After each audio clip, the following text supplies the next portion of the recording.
ఎందుకంటే ఈ పండుగల వాతావరణంలో ఈరోజు బీఆర్ఎస్ నాయకులు చేస్తున్నటువంటి చిల్లర రాజకీయాలు ప్రజలు గమనిస్తున్నారు. మరీ ముఖ్యంగా ఈరోజు బీఆర్ఎస్ పార్టీ లేవనెత్తినటువంటి అంశం ఫిరాయింపులు. అసలు ఫిరాయింపులకు కేర్ ఆఫ్ అడ్రసే బీఆర్ఎస్ పార్టీ, కేసీఆర్. గత 10 సంవత్సరాలుగా బీఆర్ఎస్ పార్టీ అధికారంలో ఉన్నప్పుడు సుమారు 32 మంది ప్రతిపక్ష ఎమ్మెల్యేలను ఆనాడు అధికారంలో ఉన్నటువంటి బీఆర్ఎస్ పార్టీ కంట్రోల్ మార్చిపించిన ఘనత బీఆర్ఎస్ పార్టీది. ఒక దళిత నాయకుడు సిఎల్పి స్థానంలో కూర్చుంటే, సిఎల్పి కుర్చీలో కూర్చుంటే కళ్ళు ఓర్వలేక ఆ రోజు కాంగ్రెస్ పార్టీని విలీనం చేసుకున్నటువంటి బీఆర్ఎస్ పార్టీ ఈరోజు తమ పార్టీలో జరుగుతున్నటువంటి గ్రూప్ రాజకీయాలను, ప్రజలను కార్యకర్తలను మభ్యపెట్టడానికి ఈరోజు ఫిరాయింపుల అంశాన్ని లేవనెత్తడం జరుగుతుంది.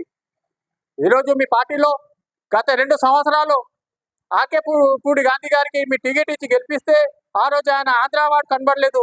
ఈరోజు మీకు మీ యొక్క విధానాలను ఎత్తి చూపుతున్నంత మాత్రాన ఈరోజు ఆంధ్రుడు అని మాట్లాడడం వారి విజ్ఞతకి వదిలేస్తున్నాం.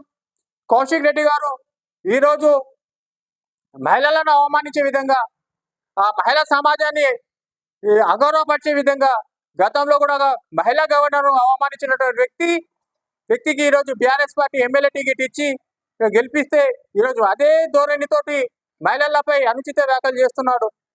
దీన్ని మా మహిళా కాంగ్రెస్ నాయకులు కూడా ఖండించడం జరిగింది. ఏ నాయకుడైనా సరే వ్యక్తిగతంగా ద్వేషిస్తే దానికి తగ్గట్టు సమాధానం చెప్తాడు.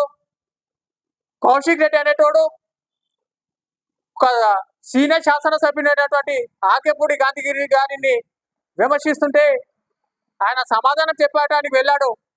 దానికి మీరు దౌర్జన్యం చేస్తూ ఈరోజు తెలంగాణ ప్రజలను మభ్యపెట్టే విధానాన్ని, తెలంగాణ హైదరాబాద్ ఇమేజ్ని దెబ్బతీసే ప్రయత్నాన్ని తెలంగాణ ప్రజలు గమనించారు.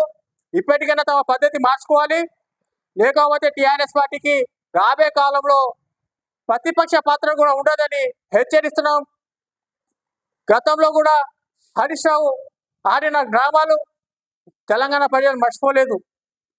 అగ్గిపెట్టే హరీష్ రావు గారు ఉద్యమంలో ప్రజలను మభ్యపెట్టిండు.